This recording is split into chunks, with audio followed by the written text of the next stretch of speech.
Hello, everybody, dear colleagues, dear friends from all over the world. I would say good morning, good afternoon, and good evening. We're welcome to our educational webinar on exploring the role of natural anticoagulants that has been organized by the ISTH and the Friends Foundation and supported by Sanofi.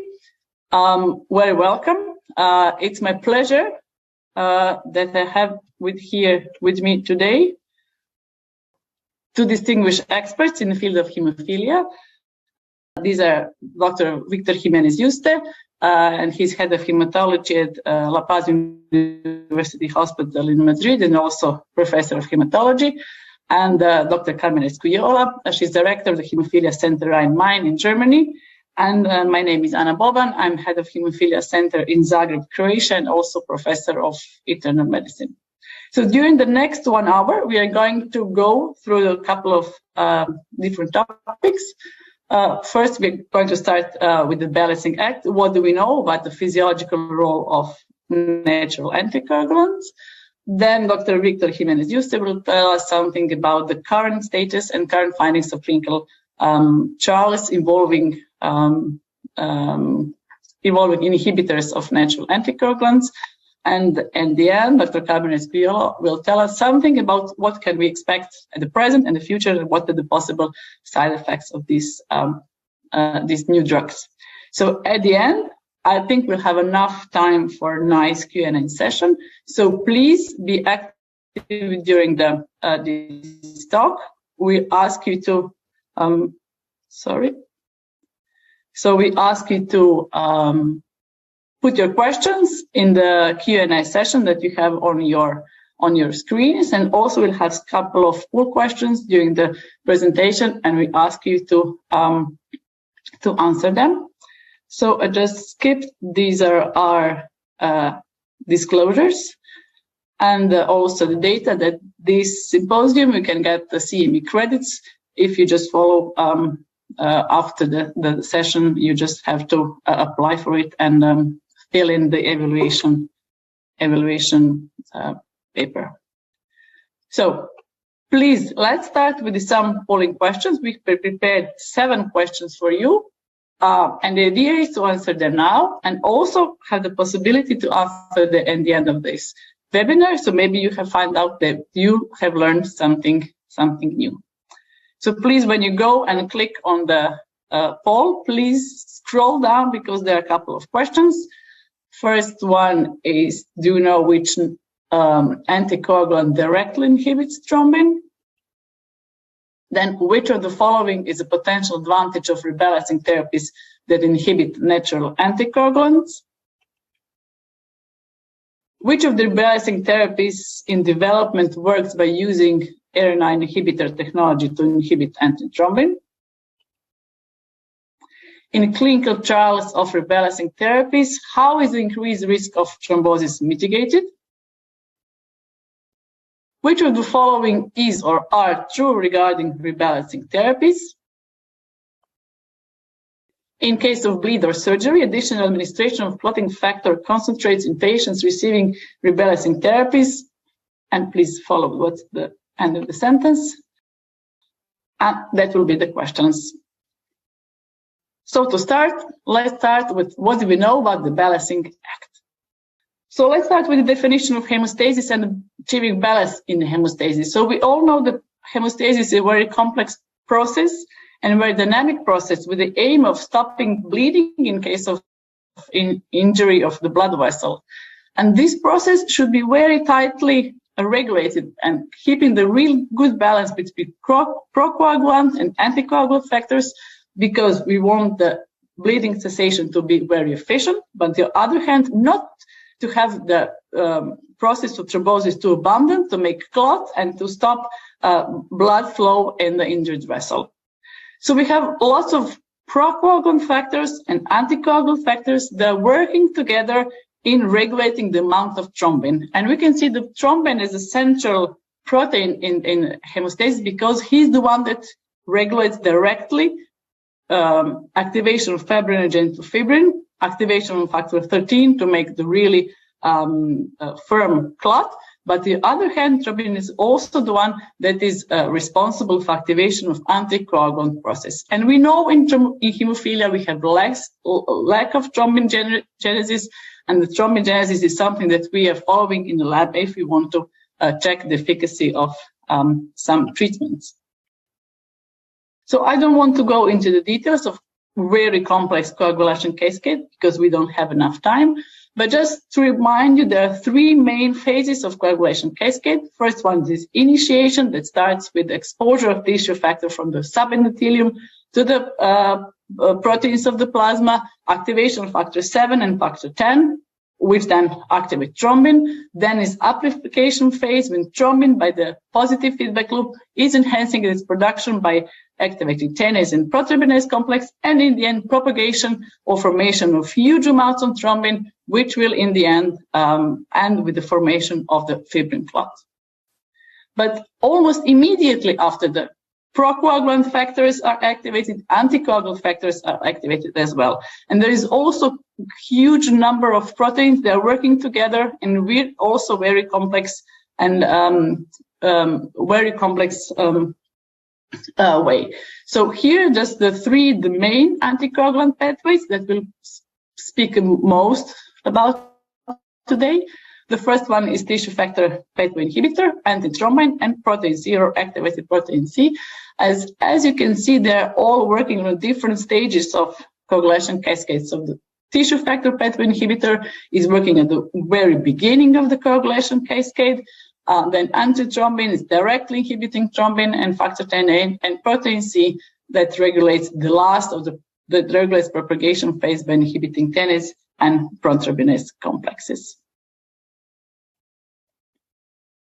However, we must not forget that coagulation and inflammation are also very tightly connected. So some parts of coagulation are also enhancing inflammation, but on the other hand, some anticoagulants are also working on damping the inflammation activity. So just two examples. First one is tissue factor. We already saw that tissue factor is one that is starting coagulation cascade. On the other hand, tissue factor can also amplify the release of pro-inflammatory cytokines, chemokines, inflammatory procoagulant microparticles, and in that way also upregulate inflammation in the case of injury. On the other hand, we have the example when protein C has a different role. So protein C, it's activated when it's bind to endothelial protein C receptor and to thrombomodulin. And to extend the anticoagulant activity, it has to detach from the endothelium protein C receptor. On the other hand, when it stays bind to the endothelial protein C receptor, through working through the protease activated receptor, it can upregulate inhibitors of apoptosis, so increase sphingosine phosphate signaling and dampen cytokine release from endothelial cells. So we can see these two processes are really tightly connected.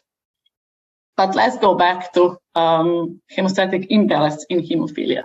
So we know in a normal condition, activation of procoagulant and anticoagulant activity is almost the same. So we have good balance. However, in hemophilia, we have lack of either factor 8 or factor 9. So all this balance is imbalanced and it's lined toward the bleeding. So our treatment has been concentrating on adding the missing factors on the procoagulant side of the balance, thus trying to keep the balance right. But is it possible to do otherwise? So just remove some of the anticoagulants from the balance and that way keep the balance and try to keep the balance and stop bleeding in hemophilia. So let's just go shortly through the some anticoagulant pathways. So first one is tissue factor pathway inhibitor. That's Kunitz type serine protease inhibitors, and the two main isomers in our bodies are TFP alpha and TFP beta, and the difference is in the domain 3. So both of them have domain 1 and domain 2, which is both of them very complex and have different binding site and different roles. So domain 1 binds complex of TF, tissue factor and activity factor 7, and domain 2 binds and inhibits factor 10. And then TFP alpha has a third domain, which interacts with the protein C and thus binds the TFP on the surface of the cell. And this is mainly the isomer that is presented in the megakaryocytes and platelets. And we have TFPI beta that has glycosyl phosphatidylinositol anchor, which binds it TFPI to the self-surface, and so its majority is in the endothelium. The major physiological role is to inhibit the very beginning of the coagulation cascade. It binds to the newly formed factor 10A at the moment it is activated and starting to dampen the coagulation cascade. So the process goes like that. So first, K2 domain binds to the activated factor 10, then K1 domain binds to the factor 7A tissue factor complex, and then this complex further inhibits factor 10 and stops the amplification loop. So in a case, we have TFP alpha, then we have KT that binds to the protein C and binds to the surface of the cell. And in case of TFP beta, we do not need protein C because this GPA anchor that can bind TFPI on the surface of the cells. If we're talking about anticoagulants, we must talk about serpins, which is one big superfamily of proteins with quite different roles in the function of the organism. And that has been long during the evolution. It's quite complex. It has 3 major beta sheets and then 7 to 9 alpha helices, and this reactive central loop, a place that contains the primary recognition site for attacking proteases. And it is what is called suicide inhibitor, which means that when the attacking proteases bind to the reactive central loop, all the process, the molecule is irreversibly changed, its conformational change, and it disrupts the target's active sites. Because of this very complex mechanism, it has very high specificity. So the serpins that are of our interest for us today are the antithrombin, protein Z-dependent protease inhibitor, protease nexin 1, and alpha-1 antitrypsin. As you can see on this scheme, there are also each of them is working on another part of the coagulation cascade. So antithrombin, I think we all know a lot about him. Its existence was suspected a long time ago, but it can be measured since 1963. We know it's synthesized in the liver, and it is really multifunctional serpin, so it has more than one role. Its function is one of the key natural anticoagulant proteins. We know that it has high ability of binding thrombin and binding factor 10A, but also inactivates under some other serine proteases. And it has been suspected that patients with hemophilia that also have antithrombin deficiency might have milder bleeding phenotype, because in patients with deficiency of antithrombin, they have really high incidence and high risk of venous thromboembolism. And there's been idea, so maybe if we can inhibit antithrombin in patients with hemophilia, maybe we can mitigate the bleeding risk. And therefore, there was synthesized fitusiram, so small interfering RNA molecule that Dr. Jimenez Yuste will tell you more about a bit later. So with activated protein C is also very known, powerful anticoagulant. We know it's activated by thrombin that binds to thrombomodulin on the surface of endothelial cells, and then together with protein C, protein S, which is working as a cofactor, it inhibits very mightily activated factor 8 and activated factor 10. So 10-8 prothrombinase complexes. But we also know there's possibility to inhibit naturally activated protein C, and the natural inhibitors of activated protein C are alpha-1 antitrypsin, plasminogen activator inhibitor, and protein C inhibitor. However, all of them have rather poor activity and selectivity for the activated protein C. As we already have seen that there is anti-inflammatory and cytoprotective activities of protein C, and the most known, most common activated protein C inhibition is by factor V Claudin mutation, where this factor V is resistant to inactivation by activated protein C. Is there any data about activated protein C and hemophilia? Actually, there has been some small studies studying the bleeding phenotype in patients with hemophilia and factor V Claudin mutation, and it has been proven that these patients have increased in plasma thrombin formation. So there has been attempting of inhibiting protein C in patients with hemophilia. However, all the natural inhibitors were not specific enough to be able to specifically inhibit activated protein C, and therefore there was found a new mutation, so alpha-1 antithrombin mutant called SEPRIN-PC that was able to inhibit activated protein C.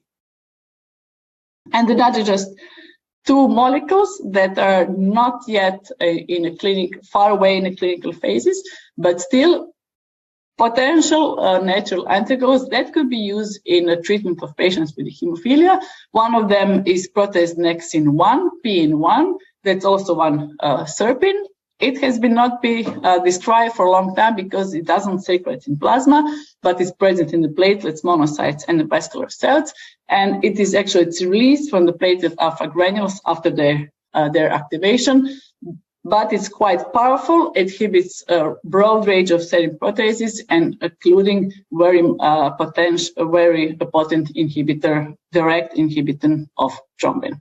However, although some in vitro trials and some trials on animals have been published, we do not have still enough data to start clinical trials in patients with hemophilia. But maybe in the future, protease nexin-1 could be one of the target molecules for treatment of for prophylaxis of bleeding.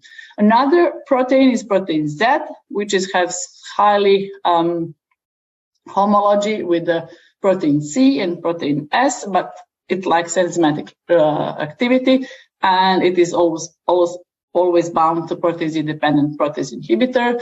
It rapidly inhibits factor Xa, and because of these characteristics, it might also be in the future one of the molecules that can be targeted for the treatment of hemophilia.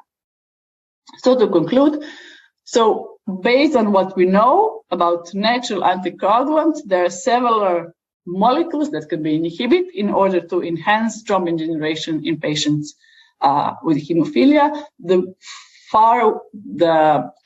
molecules with the clinical trials are now antithrombin, tissue factor, PET inhibitor, and SEPRIN-PC. We'll see if there are going to be some new molecules.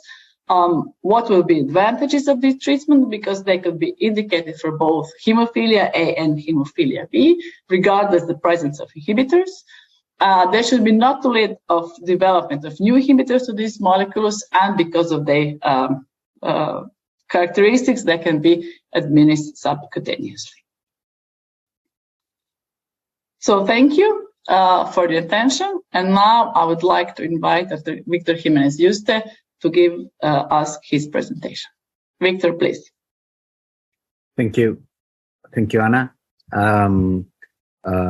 Hello, everybody, dear colleagues. As you have seen before, Dr. Boban has presented the physiology of this new rebalancing agent. And in the next minute, I'm going to present you the different mechanisms of action, how is the situation of the different molecules now on development. Briefly, I'm going to discuss with you the efficacy and some minor issues about complication. And later, in the last part, Dr. Escuriola is going to discuss with you all the complication and what is the real place of these molecules in the future in our hemophilia treatment in our treatment in the future.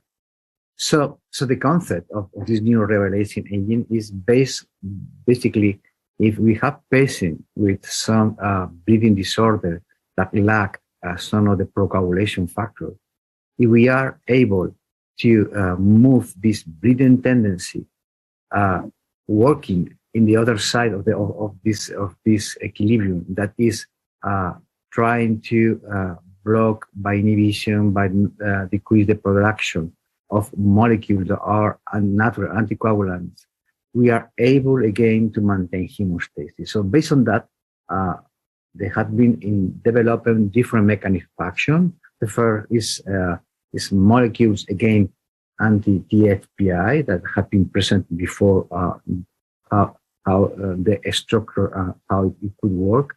The second mechanism of action is try to focus on antithrombin. Now the development are in creating an interference RNA that are able to decrease the levels of antithrombin. And finally, other serpin has been presented before. So the first mechanism of action is anti-TFPI. So it's well known that when factor 7A interact with fissular factor, they create mainly activation of factor 10. This activation of factor 10 after several reactions is able to increase the level of thrombin and to achieve hemostasis. So naturally, TFPI joined to this complex, has been said before, and we can reduce, or we are able in a natural way to decrease the hemostasis after the joint of TFPI. Different molecules, different mechanisms of action, but mainly they are antibodies that can block and that can inhibit TFPI, are able again to restore the hemostasis. That is quite important to balance in patients with bleeding disorder. So the inhibition of K2 domain is binding, as you have seen, to factor 10A, probably is the more attractive target for hemophilia management. The molecules on development are concizumab and marstacimab have this target, the K2 domain. Previously, there was a molecule called bevoparlimab that blocked not only K2 but also K1, and due to thrombotic events was stopped the trials and the development of the molecule in the phase 2 trial. So TFPI has some roles not only in the hemostasis, but also is involved in the modulation of intra-extravascular signaling of different physiological process. But this implication of TFPI in these physiological and also pathological processes, in the different trials, there are no evidence that suggests that we are targeting and we are blocking and we are inhibiting TFPI to maintain hemostasis, have any kind of influence on these other outcomes. So the inhibition of TFPI are limited of all the coagulation and function inside hemostasis. So this is the first molecule I want to discuss with you, is concizumab. Concizumab, the clinical development program was designed with a phase 1 and phase 3 trial. The phase 2, because all the entire clinical development program was called Explorer. In the Explorer, 4 patients with inhibitor in hemophilia A and hemophilia B were analyzed. Later, at the same time, was Explorer 5. Explorer 5 was only in patients with hemophilia A without inhibitor. All this trial moved to the phase 3. The phase 3 is called Explorer 7 and Explorer 8. Explorer 7 is hemophilia A and B with inhibitor, and Explorer A is in hemophilia A and B without inhibitor. So the result that has been presented last year in ISTH was the phase 3 in inhibitor.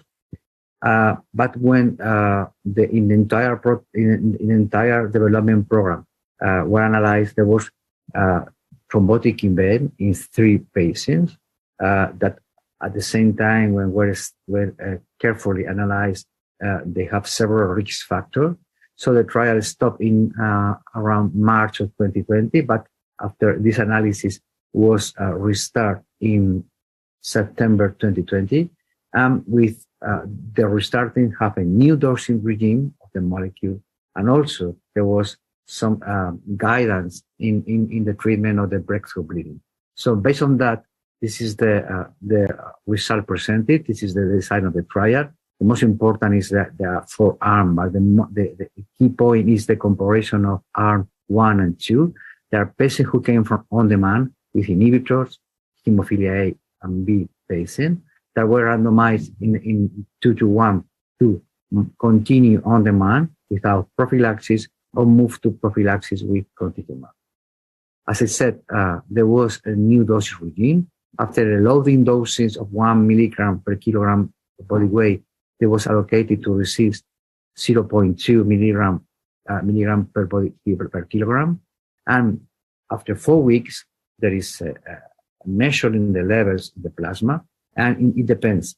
If the levels are low, we increase the dose of glofitamab, and the level is above 4,000 nanomicrogram per milliliter, then we decrease the dose. So this measure was based in the observation that some patients that have this thrombotic complication are allocated in the higher levels in plasma of anti-TFPI. So this is a recommendation that with association with the mitigation measure for treating breakthrough bleeding lead to the result of this new trial that was able to achieve a median ABR of 0 compared to 9.7 in patients without prophylaxis. This is the most important result. As I mentioned, the key point was analyzing arm 1 versus arm 2, but also in the rest of the arm that was on prophylaxis with glofitamab, the median ABR was 0. So this is a very interesting result. And also, when we compare with no prophylaxis, we can say that glofitamab is effective and can reduce the rate of bleeding around 86%, and there was no thrombotic event after this restarting the treatment, and also with this measure, the mitigation measure. So the next molecule is marstacimab, is another anti-TFPI.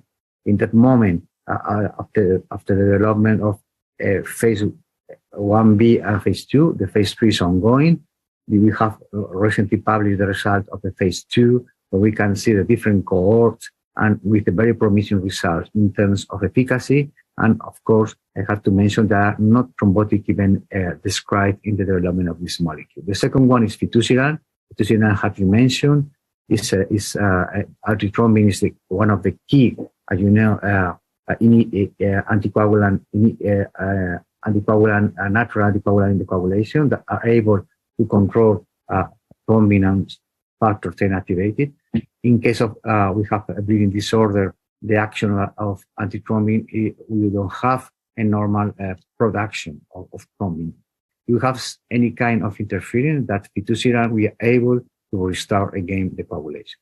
So fitusiran is this subcutaneous administration of a prophylactic small interference RNA that is able to decrease the levels of antithrombin. This is the main point of this molecule, and is associated with N-acetyl-galactosamine that facilitated the target to deliver only the fitusiran in the liver, where is the production of antithrombin.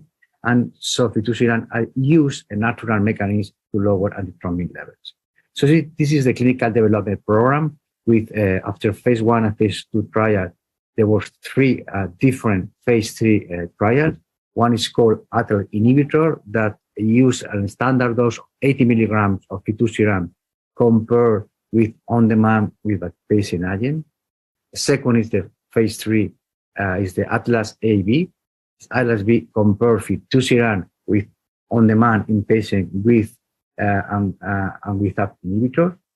And the last one is patient on prophylaxis in patient with inhibitor and or not inhibitor, compare with a prior prophylaxis with a patient agent or a factor of factor 8 or factor 9. So there are the three studies that are now ongoing, and we are having presented in different congresses. So this is a summarize the efficacy and also the rate of ABR, reduction of bleeding, and zero bleed. We can see that in all the different trials presented across the different congresses and awaiting for the publication in the journals, we can see the ABR is very good in terms of zero in the trials.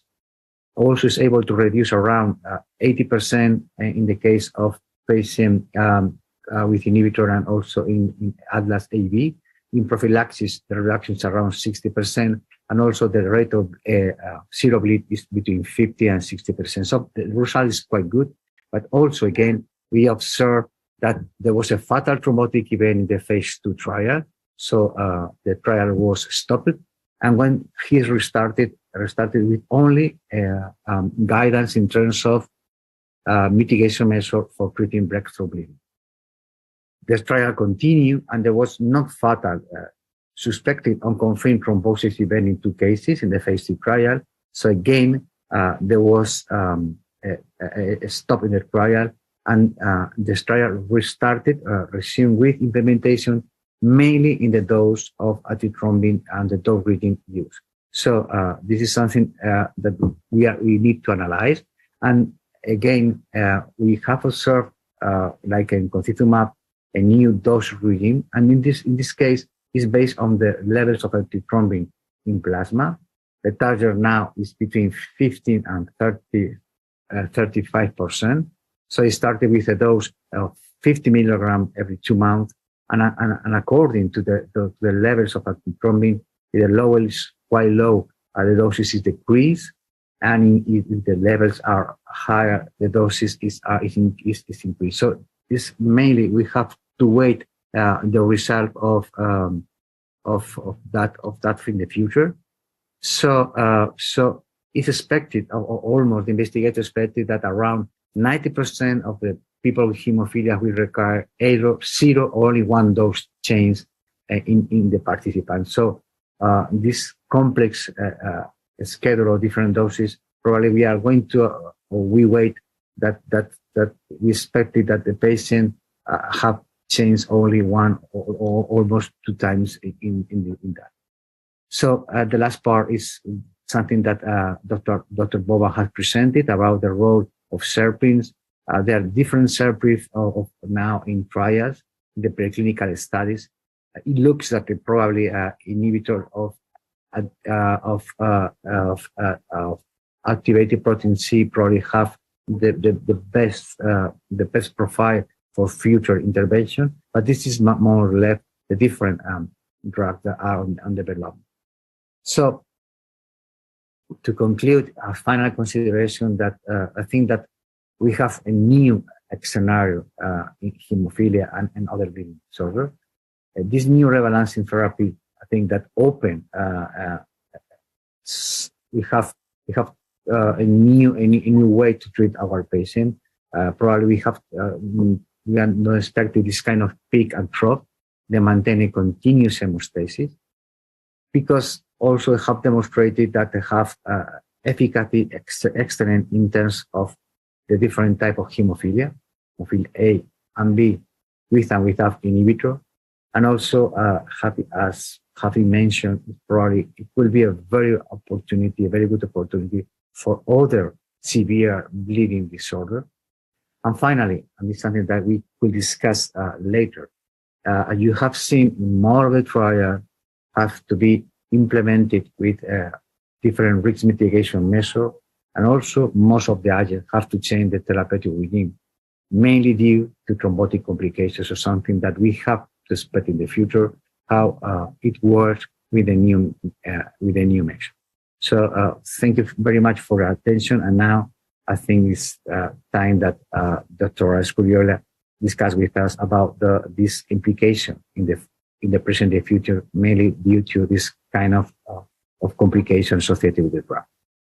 Yes, thank you, Victor, for handing over. And as you already pointed out, we are now focused on the implications for the present, still in study, and for the future of these rebalancing agents once they are licensed and we are using it in clinical practice.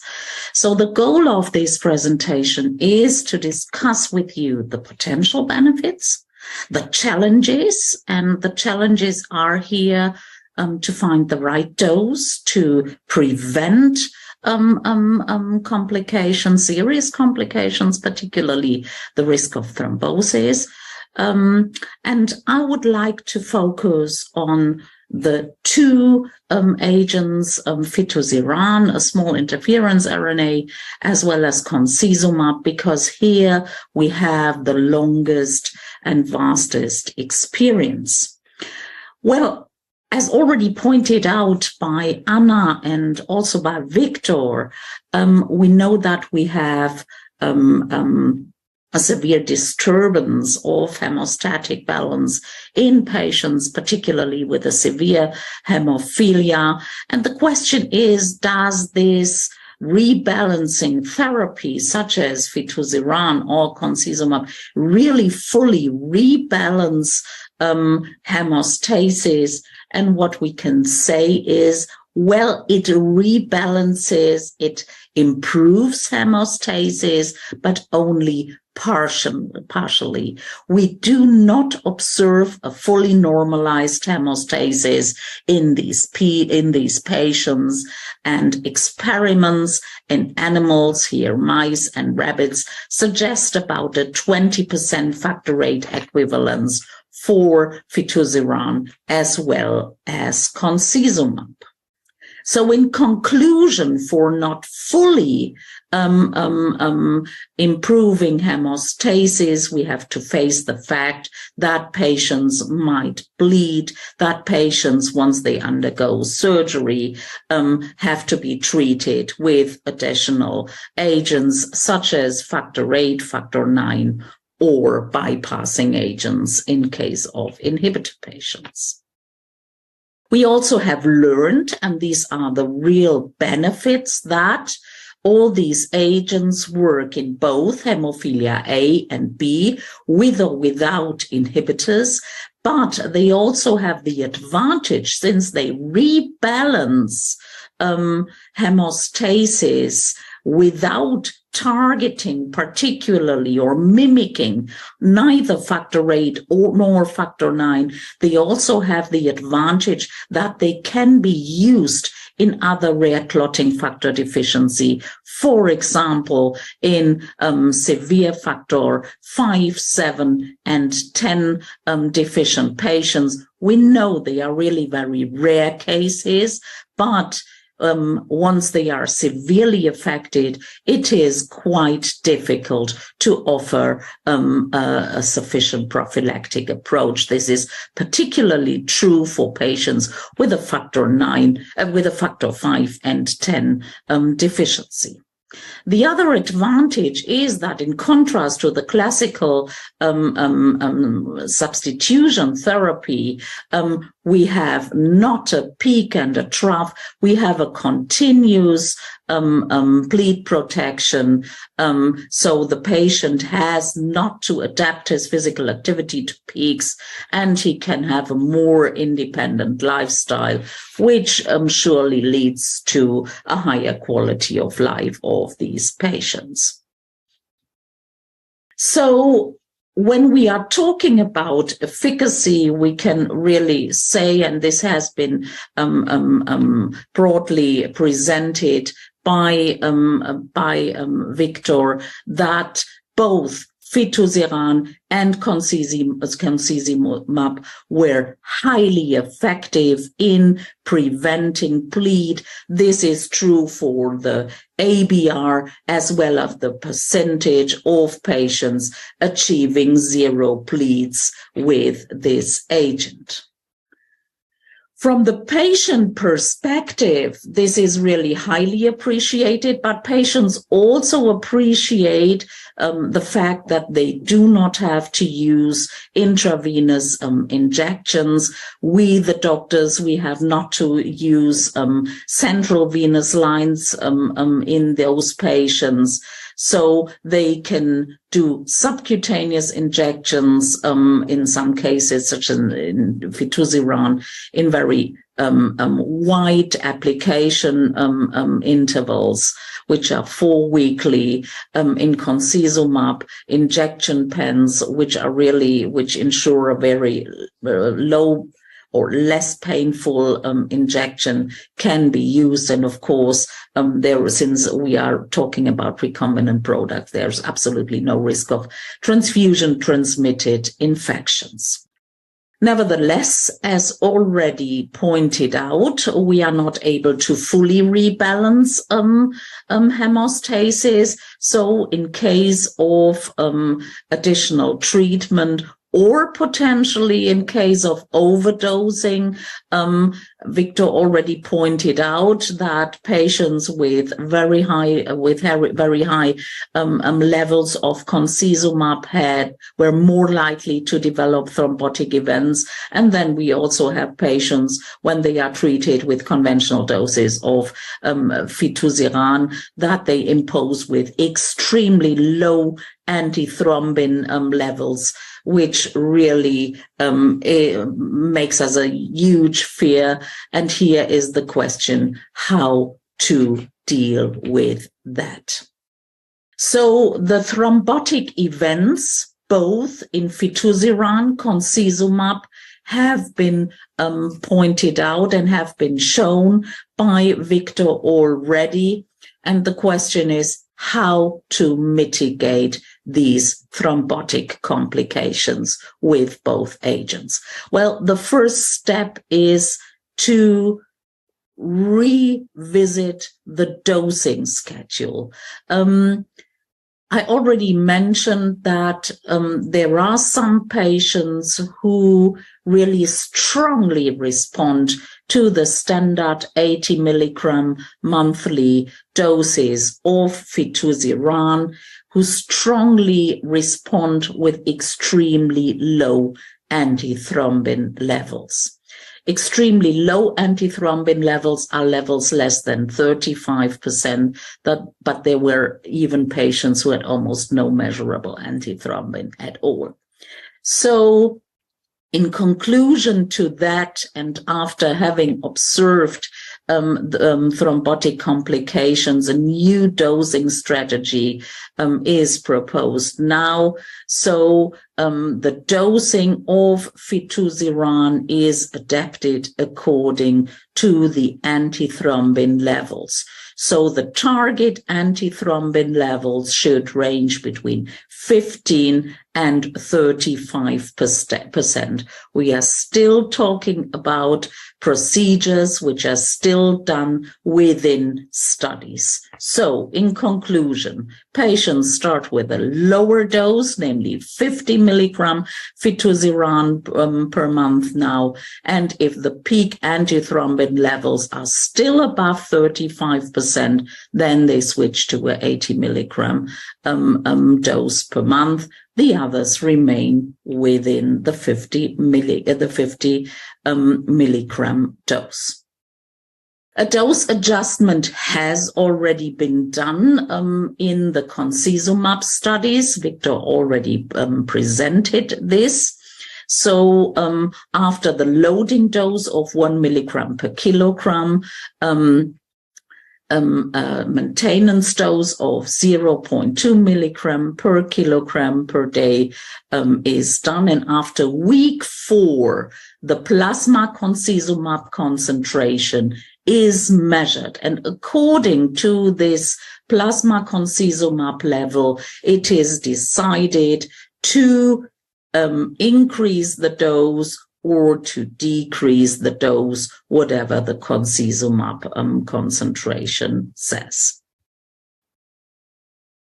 In addition to adjusting the dose to the individual response, It is very important to cautiously treat patients' breakthrough bleeds or to treat patients in the setting of surgeries. So after the occurrence of thrombosis in these studies, the first step was to implement guidelines how to treat the patients for bleeds.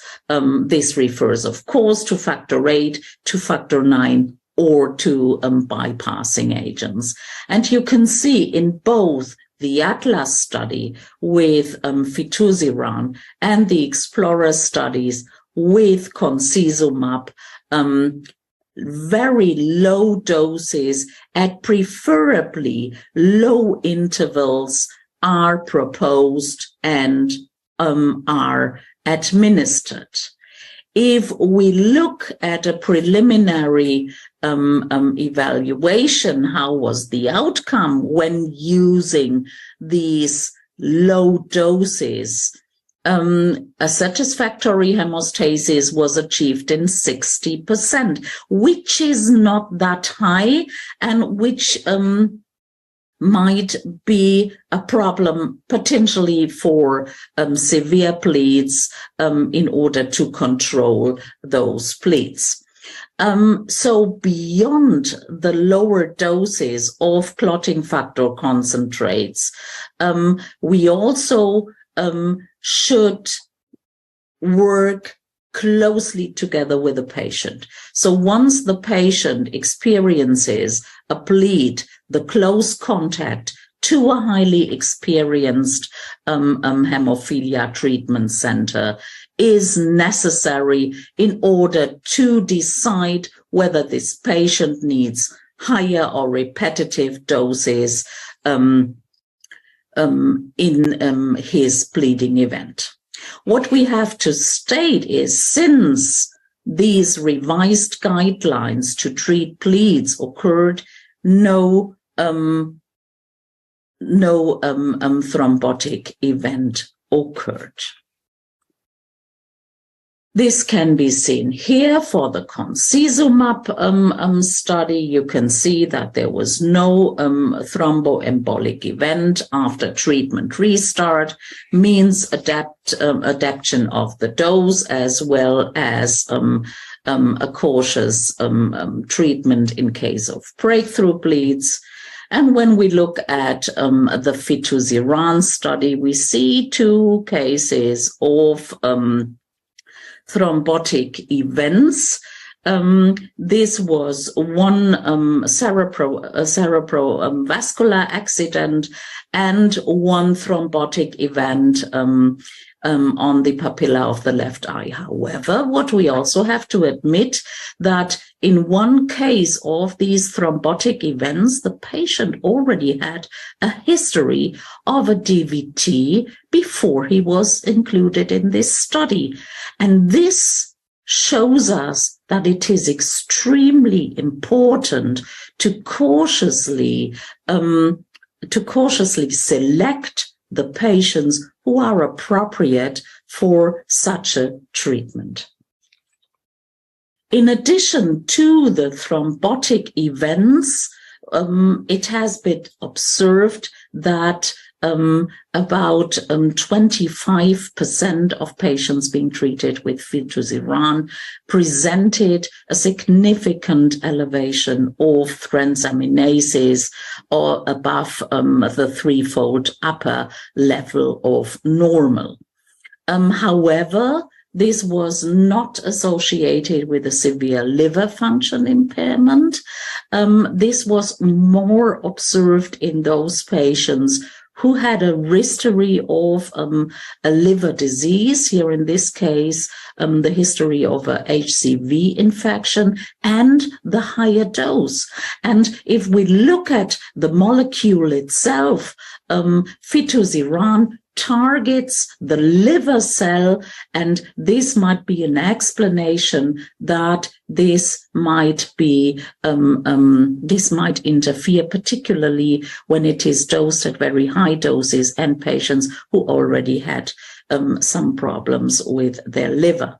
In addition to the transaminases elevation, shoulder cystitis and shoulder lithiasis has been observed in 5 patients each. The underlying mechanism to explain those shoulder cystitis and shoulder lithiasis is still not clear.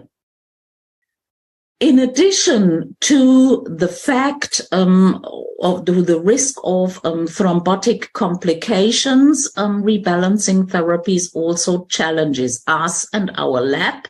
So how to monitor these agents? Thrombin generation is one possibility. Viscoelastic test, thromboelastography is also useful. Of course, we can measure antithrombin in patients being treated with rituximab, since this is the target molecule. Concizumab plasma levels have to be measured in order to decide to have the right dose. Here, we really need the support of the producing pharmaceutical company. Nevertheless, we have to say that we have no interference with standard coagulation tests, which is important when we treat the patients with either factor VIII or IX or other clotting factors in rare diseases. So I want to sum up. I think we all could show that these are highly patient-friendly and highly efficacious new therapeutic agents working in hemophilia A, B, and other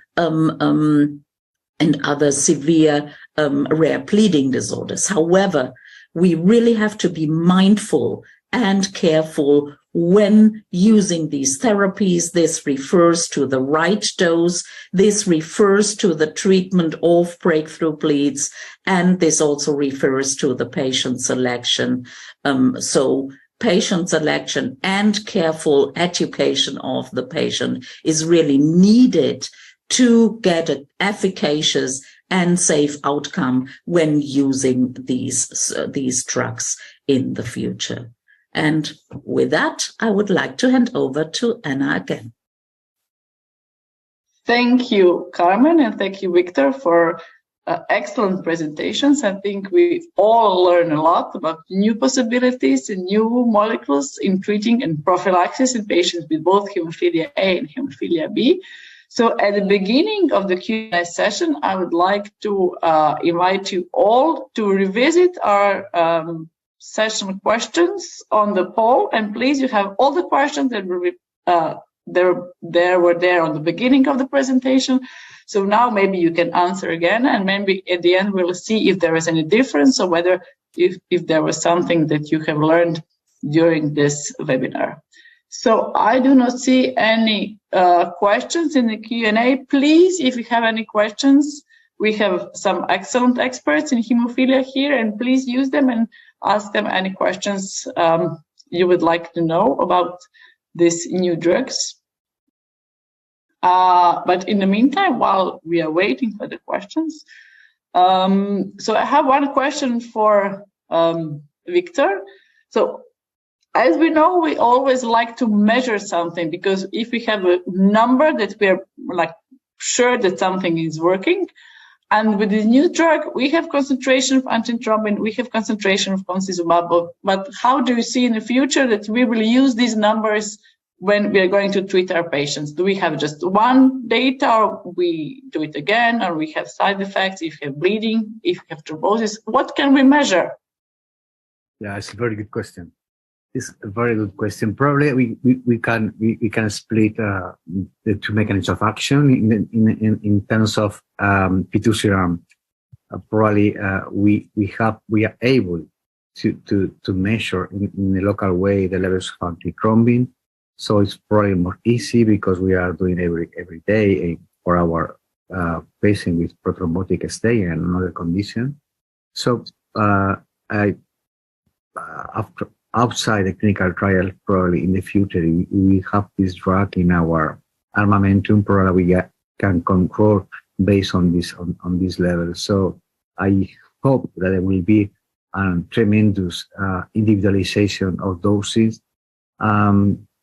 who knows that probably these all side effects that Carmen has mentioned, not only in thrombotic, but also in terms of hepatic increase of transaminases and cholecystitic cholelithiasis, probably could be resolved with this utilization. And also discussing about concizumab, you're right. In this case, it's not a method that we have in our lab. Probably we need to implement in central lab or different lab around countries. I don't know how we deal, but based on the result of the trial, once the patient have achieved the steady state, as far as I have seen the results, it maintains across the time. But you're right. If the patient starts to have a more bleeding pattern, probably we are tempted, because we are pathologists and we want to measure everything in the plasma. So we are tempted to measure. So probably we need in the future a technique that is we could measure the concentration of in this case of concizumab, antithrombin, and probably another drug to individualize this drug that have a fixed dose, but we have a patient in front of us that have more bleeding tendency, or in case, of course, we have some other complications. So I think that the future will be challenging in this point, that probably we need to measure all these drugs in the future. Thank you. And I have a similar question for Carmen, because you talked about a lot of thrombosis. So it's not easy to keep this hemostatic balance in the middle. It's not physiologically easy. And if you have hemophilia, and then you have concizumab or fitusiran, and then you add some other coagulation factors because patients in surgery. So it's really lots of different impacts on hemostatic balance. How can you assess these patients? Would you use D-dimers? Would you try to measure thrombin generation assay, ROTEM? What's your idea? How would you wish to test patients for inherited thrombophilia before starting one of these drugs? So I think step one, you mentioned patients who have potentially inherited thrombophilia. I think patient selection is extremely important. So this means history of any thrombotic event before, and potentially to look for, let's say, the most important thrombophilia markers. This is step one. Step two is patients are already under treatment. Of course, we have to take care for drug levels such as concizumab, and we have to take care for antithrombin levels as a consequence of the use of fitusiran. Nevertheless, we know that from thrombophilia, for example, not patient A with a antithrombin level with 20% cannot compared to another one with 20%. So we need his global hemostatic picture. So at the very end, I'm convinced that we need global hemostatic assays to have a clearer picture where this prophylactic treatment leads the patient to. And in addition, this is extremely important when we add agents like factor VIII, factor IX, or bypassing agents. I mentioned that we are able to use standard coagulation tests. However, I think we have to be very cautious to bring those patients, for example, with severe hemophilia A, into normal factor VIII ranges, because then we have a normal factor VIII plus potentially an antithrombin deficiency. So at the very end, I think global hemostatic assays such as thrombin generation, ROTEM, and so on, will be the ones who will accompany us and our patients.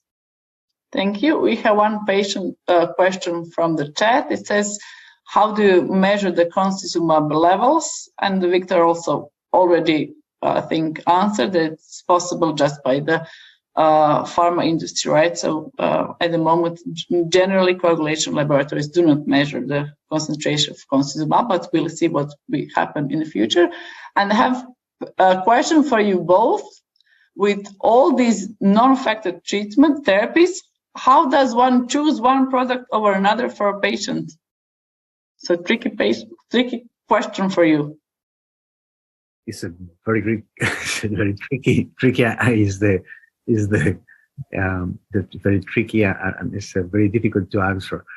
Probably, I think that it's quite clear for everyone that patients with hemophilia B with inhibitor still have an unmet needs, and probably this drug open field for a good future for this patient. And for the rest of the pathologies, I think that we have to balance other drugs, other mechanisms of action. So I think that is probably our role in the future. Try to decide the best drug for the best candidate for this new future of new more and more molecules in the field of hemophilia. I cannot say anything else. So I think the more drugs we have, the more we are challenged with implementing our experience to offer the right patient the right therapy at the right moment. So at the very end, this is our task, and I think we will do our very best to take care for it. Okay, thank you very much. There are no any questions, so please, we have maybe 1 or 2 minutes extra. If you have another question, please ask. In the meantime, I have a question for Victor. So how many patients in the studies have been undergoing surgery? So what are the results of the surgery with these new drugs? Yes, for fitusiran. Yeah, they are presented in the different congress. I think that still the number are low. I think that is a very challenging situation, and there are some cases in concizumab, also including major and minor. As you know, this trial only allow minor surgeries and not planning major surgery. So most of them are in an emergency or in urgent situation. So the results are ongoing. It seems to be fine in terms of good in terms of result of bleeding tendency and safe, but we need to analyze one per one of these cases, because as you know, all of this trial before the complication was under discretion of the investigator. After that, there was some kind of recommendation in terms of the doses, but at the end, there is a uniform protocol for surgery. So probably we need to analyze all together, but taking care in the comparison one per one the different situation. So I think that there is a good point, and probably we need to wait first the final publication of the trials, and after that the result of surgery. Okay, short question. What is the stability of fitusiran product compares with concizumab? Do you have maybe the answer to this question about stability? Sorry? What is the stability of fitusiran product comparing with concizumab? Although I'm not quite sure. In terms of stability, in terms of use of drug? I think so, yeah. Yeah. I think that now the system is different. Concizumab is using a PEM similar to that we are in the insulin field. The administration is daily administration with very small needle. So I think that the stability is quite good. They can carry in room temperature for a long time. So I think it could be a very portable drug. In the other side, fitusiran needs longer administration. As you can see, it starts every 2 months, then move 1 month.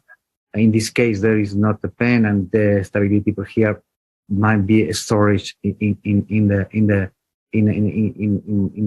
lower temperature. So there are different systems, different methods.